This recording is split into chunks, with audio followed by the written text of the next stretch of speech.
दोस्तों, आज के इस वीडियो में मैं आपको बताऊंगा कि चूज फंक्शन का इस्तेमाल आप कैसे कर सकते हैं।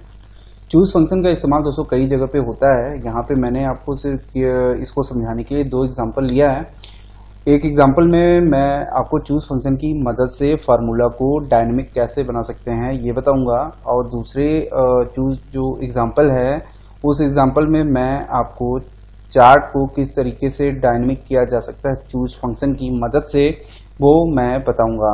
इसके लिए मैं फिलहाल वीडियो डिटेल में शुरू करूं तो इससे पहले मैं आपको यहाँ थोड़ा सा इसका डेमो दिखा देता हूं।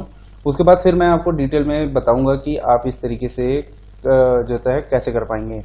तो आपने अगर जो होता है दोस्तों सब टोटल का फंक्शन अगर आपने पढ़ा होगा तो आप वहां पे देखते होंगे कि जो होता है सब टोटल से मैंने इससे पहले भी वीडियो बनाई थी सब टोटल के बारे में। तो वहां पे सब टोटल की मदद से भी आप फार्मूला को जो होता है डायनेमिक कर सकते हैं। पर जो होता है सब टोटल में एक चीज होता है दोस्तों को, वहां पे जो कोडिंग होती है, जैसे सम का जो कोड है और मैक्सिमम मिनिमम का जो कोड है उसमें फिक्स होता है। आप उसी कोड को लेकर के जो होता है फार्मूला को डायनेमिक कर सकते हैं। लेकिन यहाँ पे जो चूज फंक्शन में आपको जो होता है कोई यहाँ पे कोड आप अपने मर्जी से दे सकते हैं। तो फिलहाल अगर जिन लोगों को सब टोटल का वीडियो जो होता है सब टोटल के बारे में नहीं पता है, उसका जो होता है मैं इस वीडियो में उसका लिंक दे दूंगा, आप वहां से जाकर के सब टोटल को सीख सकते हैं। तो फिलहाल यहाँ पे कैसे जो होता है फार्मूला को डायनेमिक बनाना है ये मैं थोड़ा अभी बताऊंगा आपको। तो एक बार पहले इसका डेमो देख लीजिए। यहाँ पे जैसे ही हम यहाँ पे जिससे मैंने अभी सेलेक्ट किया है तो इस पूरे रेंज का देखिए यहाँ पे इसका एवरेज आ रहा है 87। तो अगर हम इसका जो होता है सम करना चाहते हैं, मैक्सिमम करना चाहते हैं या फिर मिनिमम करना चाहते हैं, काउंट भी करना चाहते हैं, तो हमें यहाँ बार बार फार्मूला लगाने की जरूरत नहीं है। हम बस यहाँ से जो ड्रॉप डाउन लिस्ट मैंने बनाई है वहां से अगर मैं जो भी सेलेक्ट करूंगा, देखिए ये मिनिमम यहाँ पे 50 आ गया। तो यहाँ पे हमें बार बार देखिए इस पूरे रेंज में जो सबसे छोटी संख्या है वो 50 यहाँ पे है, वो जो कि यहाँ पे आ रही है। सेम इसी तरीके से अगर आप भी और कुछ भी कराना चाहते हैं, जैसे मान लीजिए आप सम करना चाहते हैं, तो आप जैसे ही सम पे सेलेक्ट करते हैं तो यहाँ पे देखिए इस पूरे रेंज का जो होता है सम होके आ चुका है। आप इसे चेक भी कर सकते हैं कि रिजल्ट सही आ रही है कि नहीं। यहाँ पे आप नीचे देख लीजिए 870 आ रहा है जो कि यहाँ पे आ रही है। तो ये इस तरीके से जो होता है फार्मूला को डायनेमिक कर पाएंगे, वो अभी मैं फिलहाल इसको डिटेल में भी दिखाता हूँ। तो अभी एक बार दूसरे एग्जाम्पल को भी मैं एक बार यहाँ दिखा देता हूँ आपको। ये देखिए मैंने एक छोटा सा डेटा बनाया है जनवरी, फरवरी, मार्च का, जिसमें इस आइटम का जो होता है यहाँ पे सेल दिखाई गई है। जनवरी में 150 आइटम 1 जो होता है सेल हुई और आइटम 2 यहाँ पे 250। इसी तरीके से फरवरी और मार्च में भी हुआ है। तो अगर हम चाहते हैं कि जो होता है ये पूरे जनवरी का सम कराना चाहते हैं तो पूरा यहाँ पे बस आपको ओनली 1 टाइप कर देना है। तो आप यहाँ देखेंगे यहाँ पे जनवरी का पूरा सम होके आ चुका है। सेम इसी तरीके से अगर हम मार्च का सम करना चाहते हैं तो अगर हम 3 इंटर कर देते हैं तो यहाँ 1450 आ रहा है जो कि मार्च का सम है। और इसे आप एक बार यहाँ भी आप देख सकते हैं नीचे जाके 1450 और यहाँ पे आ भी रहा है। तो ये भी सम की चूज फंक्शन की मदद से आप कर सकते हैं, इसको भी मैं आपको बताऊंगा। और एक चीज तीसरा एग्जांपल जो मैंने यहाँ पे दिया हुआ है दोस्तों की चूज फंक्शन की मदद से चार्ट को डायनेमिक कैसे कर सकते हैं। इसके लिए मैंने यहाँ पे एक चेक बॉक्स बनाई है जनवरी और फरवरी मार्च की जो इसी डाटा का है। तो अगर हम जिस भी चेक बॉक्स में जिस भी जो होता है चेक बॉक्स पे क्लिक करते हैं वो उसका जो होता है चार्ट यहाँ पे आ जाएगा। देखिए अभी मैंने फरवरी को सिलेक्ट किया तो फरवरी का जो डेटा है वो यहाँ आ चुका है। इसी तरीके से अगर हम फिर यहाँ पे चेंज करते हैं यहाँ पे मार्च का, तो यहाँ पे आप देखेंगे मार्च की भी डेटा यहाँ पे चेंज होती जा रही है। तो ये किस तरीके से हो रहा है दोस्तों वो मैं अभी आपको इस वीडियो में बताऊंगा। दोस्तों मेरा नाम है अमित और मैं आप सभी लोगों का स्वागत करता हूं इस चैनल टेक ज्ञान अमित में। दोस्तों अगर वीडियो अच्छी लगेगी तो प्लीज़ मेरे वीडियोस को लाइक कर लीजिएगा, चैनल को सब्सक्राइब कर लीजिएगा और बेल आइकन दबाना बिल्कुल ना भूलिएगा। तो चलिए तो भी फार्मूला अपने डेटा में लगाना है, उसके लिए आप एक छोटा सा यहाँ पे लिस्ट बना लीजिए। जैसे मैंने यहाँ पे एक छोटी सी लिस्ट बना ली है और इन जो फार्मूला है उसकी जो कोडिंग नंबर मैंने यहाँ पे डाल दी है। अगर आपने जो होता है सब टोटल फंक्शन को यहाँ पे अगर पढ़ा होगा तो आपको जरूर पता होगा कि उसका जो कोड नंबर है वो यहाँ पे पहले से प्री डिफाइंड होता है। मतलब आप अपने तरीके से वहाँ पे कोड नंबर नहीं ले सकते, उसमें पहले से जो डिफाइंड कोड नंबर है उसी का इस्तेमाल करके आप फार्मूला को डायनेमिक कर सकते हैं। जिन लोगों को सब टोटल के बारे में नहीं पता है उसका लिंक मैं इस वीडियो के डिस्क्रिप्शन में दे दूंगा, जैसा कि मैंने पहले भी बताया था। तो एक बार मैं थोड़ा सा दिखा देता हूं कि सब टोटल में किस तरीके से फार्मूला आता है। उसके बाद फिर मैं आपको इस चूज फंक्शन, देखिए यहाँ पे ये सारे फार्मूला की जो कोडिंग है वो यहाँ पे बता रही है। जैसे काउंट का जो कोड है वो 2 है, काउंट ए का 3 है, मैक्सिमम का 4 है। तो इस तरीके से सब टोटल में जो कोडिंग होती है वो यहाँ पे पहले से डिफाइंड होती है। आप यहाँ से अपने मन से किसी भी कोड को नहीं ले सकते। तो लेकिन चूज फंक्शन में जो कोडिंग है वो आप अपने मन से यहाँ पे आप टाइप कर सकते हैं। तो चूज फंक्शन को अगर आप जो होता है यहाँ पे जब अप्लाई करें तो जो क्रम हो जो होता है उसी क्रम में आप फार्मूला को अप्लाई करें। तो यहाँ पे चूज फंक्शन के लिए और दूसरी काम अब एक चीज और करना है दोस्तों, यहाँ पे बार बार फार्मूला टाइप ना करना हो तो आप जिस जगह पे फार्मूला टाइप ना करना चाहते हो उसका ड्रॉप डाउन लिस्ट बना सकते हैं। ड्रॉप डाउन लिस्ट जिस सेल में बनाना चाहते हैं उसके लिए आप उस सेल को सेलेक्ट करके डेटा वैलिडेशन में जा करके ड्रॉप डाउन लिस्ट बना लीजिए। अगर आपको नहीं पता है तो मैं यहाँ पे एक बार फिर से दिखा देता हूँ। वैसे मैं बहुत सारी वीडियोस में ड्रॉप डाउन लिस्ट कैसे बनाई जाती है इसके बारे में मैंने बताई है। तो यहाँ पे आपको जो भी सेल में आपको ड्रॉप डाउन लिस्ट बनानी है उस सेल को आपको सेलेक्ट कर लेना है। उसके बाद डेटा में जाना है, डेटा से डेटा वैलिडेशन में आपको जाना है और यहाँ से एनी वैल्यू ऑप्शन का जो ये बॉक्स है इस पर आपको क्लिक करना है। इसके बाद आपको लिस्ट ऑप्शन में जानी है और जिस भी डेटा का आपको ड्रॉप डाउन लिस्ट बनाना है उसको पूरे रेंज को पहले सोर्स वाले ऑप्शन में आपको जो ये बॉक्स है इस पर क्लिक करना है और जिस भी डेटा को आपको ड्रॉप डाउन लिस्ट बनानी है उस पूरे रेंज को आपको सेलेक्ट कर लेना है। सिंपली बस आपको यहाँ से ओके कर देना है। तो वो सारा यहाँ पे इसका ड्रॉप डाउन लिस्ट बन के आ चुका है। बस आप यहाँ पे देख लीजिए ये सारी चीजें जो यहाँ पे हैं वो यहाँ पे आ चुकी हैं। इससे क्या होगा, आपको जो है बार बार एरर की जो समस्याएं आती है टाइपिंग में वो नहीं आएंगी और इससे आपका टाइम भी सेविंग होगा। अब बात करते हैं दोस्तों कि चूज फंक्शन से हमें फार्मूला को किस तरीके से डायनेमिक करना है। अब इसके लिए फिर से यहाँ पे हम चूज फंक्शन का इस्तेमाल करेंगे। चूज फंक्शन के लिए आप equal to choose bracket open. तो चूज फंक्शन का यहाँ पे सिंटैक्स आ चुका है, index number, value 1, value 2, so on. मतलब इसी तरीके से आप बहुत सारी वैल्यू को यहाँ पे पुट कर सकते हैं। तो यहाँ पे चूज फंक्शन के लिए हम डायरेक्ट इंडेक्स नंबर नहीं इस्तेमाल करेंगे। इसके लिए यहाँ पे हम VLOOKUP का इस्तेमाल करेंगे क्योंकि ये चूज फंक्शन इस डेटा को सर्च करेगा, इसी डेटा के अकॉर्डिंग ही मुझे जो होता है वैल्यू को दिखाएगा। तो इसके लिए हम यहाँ पे VLOOKUP का इस्तेमाल करेंगे। VLOOKUP bracket open. जिन लोगों को दोस्तों VLOOKUP के बारे में नहीं पता है उस जो होता है VLOOKUP का मैं लिंक इस वीडियो के डिस्क्रिप्शन में दे दूंगा, वहां से जाकर के आप VLOOKUP को जान लीजिएगा। उसके बाद VLOOKUP के यहाँ लुकअप वैल्यू है। लुकअप वैल्यू मुझे जहां से डेटा देखनी है उस सेल को आपको सेलेक्ट कर लेना है। टेबल अरे, टेबल अरे में दोस्तों ये आपको ये जहाँ पे आपका डेटा है वहीं आपका टेबल अरे होगा, इसलिए यहाँ पे टेबल अरे को हमने सेलेक्ट कर ली। उसके बाद कॉलम इंडेक्स नंबर, मेरा जो भी कोडिंग है वो मेरा दूसरे नंबर पे है तो इसलिए यहाँ पे हम 2 और एग्जैक्ट मैच के लिए यहाँ पे लगाएंगे 0। ये तो हो गई दोस्तों इंडेक्स की बात। अब हम बात कर लेते हैं कि अगर ये चीज यहाँ से लुकअप करती है तो हमें वैल्यू क्या शो करना है। तो पहली मेरी वैल्यू होगी सम की, तो मेरा पहला वैल्यू आना चाहिए सम। तो सम के लिए हमें वैल्यू कहाँ से लानी है, वो इस रेंज को आपको सेलेक्ट कर लेनी है। फिर ब्रैकेट को करना है क्लोज। उसके बाद यहाँ पे कॉमा। फिर मुझे क्या करना है, दूसरी वैल्यू मुझे अगर दिखानी है, सम नहीं दिखाना हो तो मुझे कौन सी वैल्यू दिखाए, मिनिमम की। तो यहाँ फिर हम मिनिमम का फॉर्मूला लगाएंगे, मिनिमम ब्रैकेट ओपन। फिर इस पूरे रेंज को आपको यहाँ पे सेलेक्ट कर लेना है। फिर आपको ब्रैकेट को कर देनी है क्लोज, फिर कॉमा। फिर तीसरी वैल्यू मुझे क्या दिखानी है, मैक्सिमम की। तो इस तरीके से हम दिखेंगे, यहाँ पे मैक्सिमम को टाइप करेंगे और वैल्यू देंगे। जिस डेटा को आपको करना है मैक्सिमम उस डेटा के रेंज को आपको सेलेक्ट कर लेनी है और फिर से आपको यहाँ पे ब्रैकेट को कर देना है क्लोज। उसके बाद फिर तीसरी वैल्यू, चौथी वैल्यू मुझे क्या दिखानी, एवरेज की। तो यहाँ पे हम देंगे एवरेज ब्रैकेट ओपन। कहाँ से दिखाना है मुझे एवरेज, इसी डेटा का मुझे दिखाना है एवरेज निकालना है, तो हम इसी डेटा रेंज को सेलेक्ट कर लेते हैं। फिर ब्रैकेट को करेंगे क्लोज। उसके बाद जो भी फार्मूला लगाना है, अंतिम फार्मूला है, जैसे कि यहाँ पे आपको काउंट भी करना है तो यहाँ भी काउंट का भी फार्मूला हम लगा देते हैं, COUNT काउंट ब्रैकेट ओपन। कहाँ से काउंट करना है, ये रेंज इस एक ही रेंज है, डेटा है तो इसी रेंज को मुझे काउंट करना है, तो हम इसमें काउंट का फार्मूला लगा के ब्रैकेट को कर देते हैं क्लोज। अब फाइनली और कुछ भी नहीं करना है तो हम फिर से अब चूज फंक्शन का भी ब्रैकेट कर देते हैं क्लोज। तो अब दोस्तों यहाँ पे हमें कर देना है इंटर। यहाँ पे हमारा फार्मूला लग चुका है पर रिजल्ट आ रही है दोस्तों हैज एन ने। हैज एन का मतलब ये है दोस्तों, यहाँ पे अभी हमने कुछ भी पुटअप नहीं किया है, कुछ भी अभी हमने, जैसे ही अगर हम यहाँ पे कोई भी फार्मूला सेलेक्ट करते हैं उसका आंसर भी यहाँ पे आ जाएगा। जैसे हम काउंट फंक्शन को देखिए, यहाँ पे काउंट को लिया तो इसका रिजल्ट भी यहाँ पे आ चुका है। ये पूरे डेटा देखिए, यहाँ पे सीरियल नंबर 10 है, तो यहाँ पे पूरे डेटा को काउंट करके बता दिया 10 डेटा हैं, मतलब काउंट कर लिया। इस तरीके से अगर आप चाहते हैं मैक्सिमम देखना तो इस डेटा में सबसे ज़्यादा मैक्सिमम क्या है, 140 है, आप चेक कर सकते हैं। इसी तरीके से अगर आप एवरेज भी निकालना चाहते हैं तो आप एवरेज को सेलेक्ट कर लीजिए, देखिए यहाँ एवरेज भी आ जा रहा है।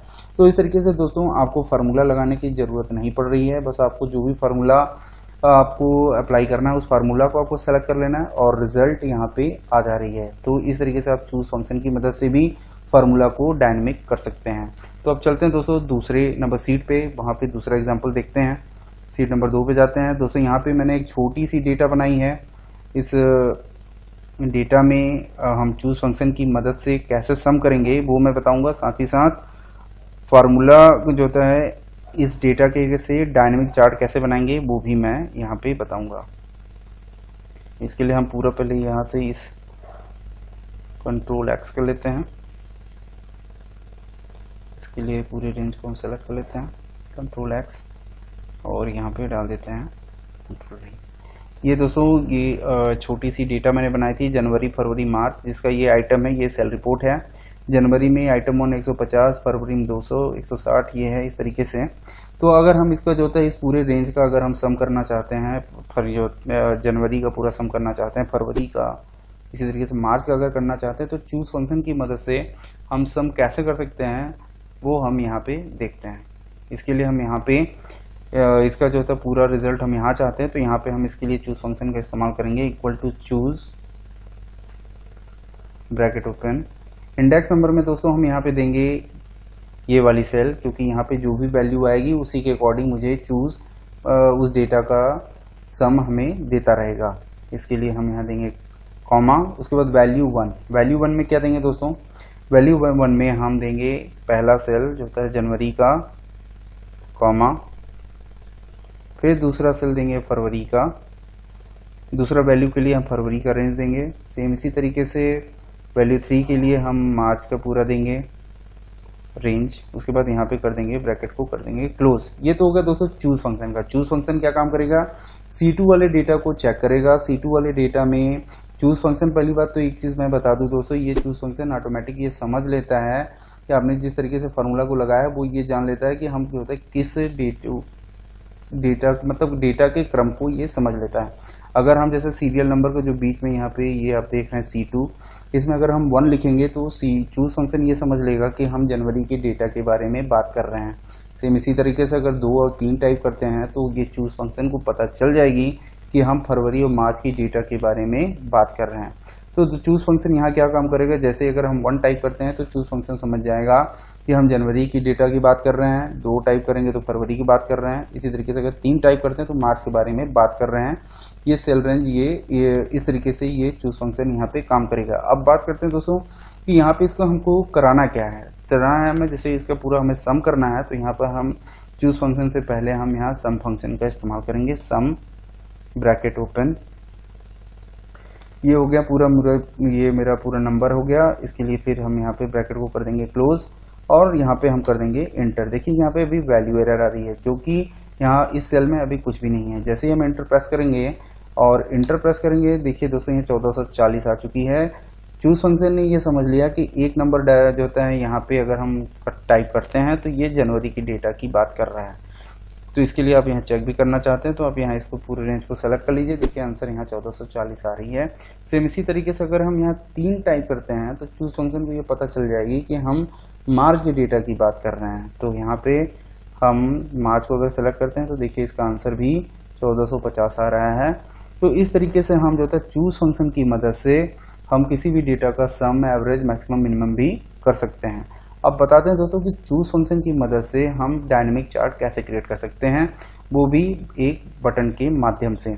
इसके लिए दोस्तों आपको अपने एक्सेल में डेवलपर ऑप्शन का होना बहुत जरूरी है। जिन लोगों को एक्सेल में डेवलपर ऑप्शन नहीं है वो इसे एक्टिवेट कर सकते हैं। इसके लिए आपको फाइल ऑप्शन में जाना है और यहाँ से ऑप्शन में यहाँ पे आपको जाना है। ऑप्शन में जाने के बाद यहाँ से आपको एडवांस्ड ऑप्शन में क्लिक करना है कस्टमाइज रिबन में आपको क्लिक करना है। थोड़ा सा सिस्टम हैंग हो रही है। यहाँ से आपको देखेंगे डेवलपर ऑप्शन यहाँ मिल जाता है। डेवलपर ऑप्शन में आपको यहाँ पे टिक कर देना है। टिक कर देने के बाद यहाँ से ओके कर देना है। ओके कर देंगे तो यहाँ पे आपका डेवलपर ऑप्शन आ जाएगा। अब यहाँ पे आपको डेवलपर ऑप्शन पे क्लिक करना है और यहाँ पे एक ऑप्शन मिलता है इंसर्ट का।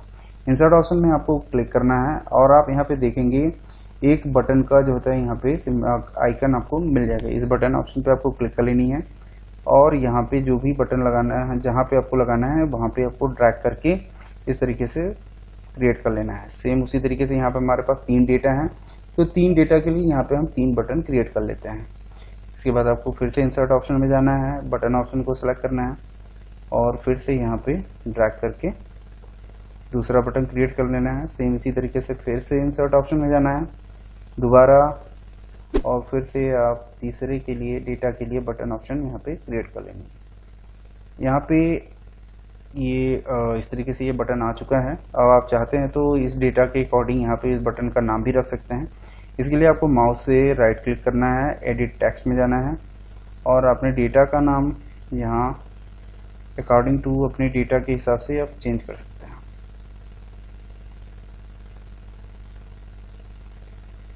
यहाँ पे हम पहला कर देते हैं जनवरी,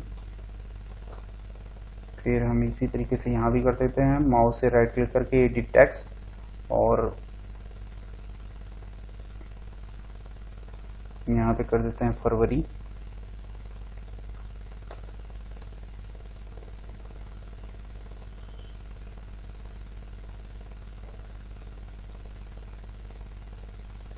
सेम इसी तरीके से यहाँ पे हम कर देते हैं मार्च। तो इस तरीके से ये 3 बटन दोस्तों यहाँ पे क्रिएट हो चुके हैं। अब हमें क्या करना है कि इनकी हमें जो होता है क्रम संख्या भी बताती रहे, तो इसके लिए आपको इस जो होता है जनवरी वाले डेटा पे आपको क्लिक करना है। उसके बाद यहाँ से आपको प्रॉपर्टीज ऑप्शन में जाना है। इसके लिए आपको इस पूरी डेटा जनवरी पे आपको क्लिक करके प्रॉपर्टीज ऑप्शन में जानी है दोस्तों। तो यहाँ पे एक सेल लिंक करने के लिए ऑप्शन आपको मिल जाता है। फॉर्मेट जो कंट्रोल का जो ये पॉपअप है, इसमें आपको सेल लिंक का एक ऑप्शन मिल जाता है। तो इसके लिए आप एक यहाँ पे सेल लिंक, आप सेल को आपको यहाँ पे लिंक कर देना है।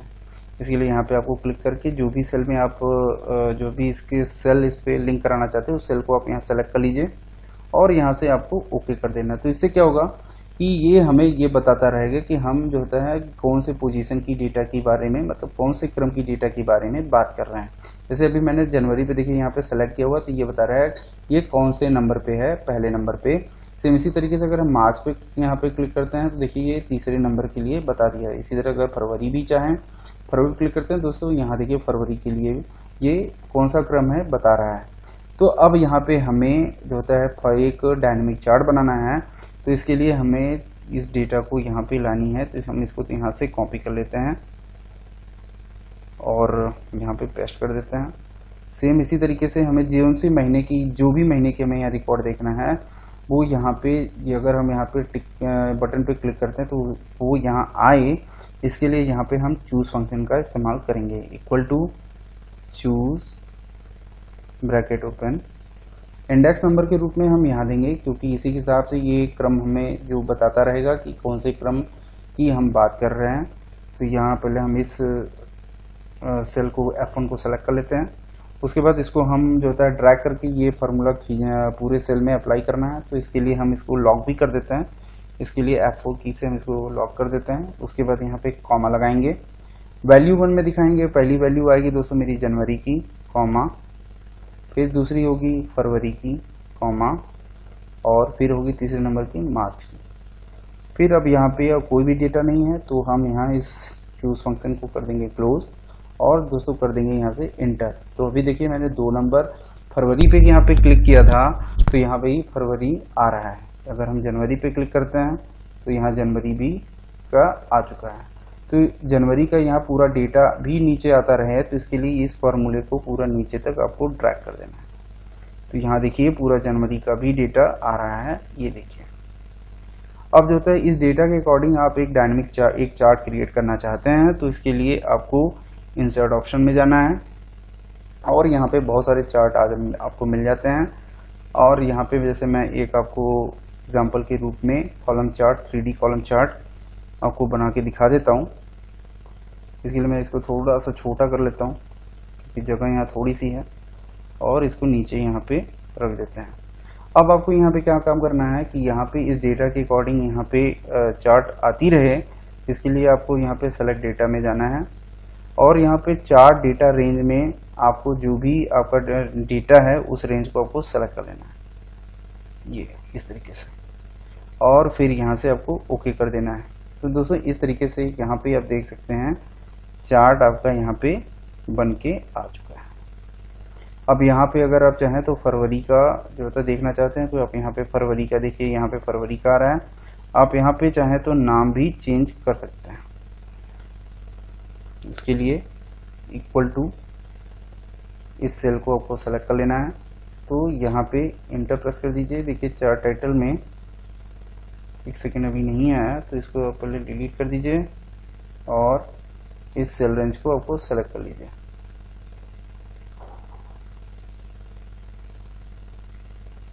कोई बात नहीं, यहाँ पे अभी नहीं आ रहा है तो हम इसको हटा देते हैं। ये थोड़ा सा और जगह थोड़ा कम है तो यहाँ से थोड़ा सा प्रॉब्लम हो रही है।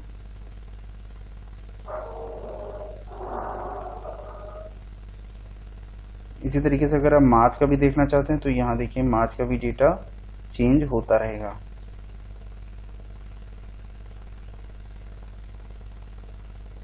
फरवरी का देखिए यहाँ आ रहा है, इसी तरीके से ये देखिए जनवरी का आ रहा है। इसी तरीके से अगर आप चाहते हैं तो मार्च का भी देखिए ये इस तरीके से डेटा भी यहाँ पे आ रही है डायनेमिक।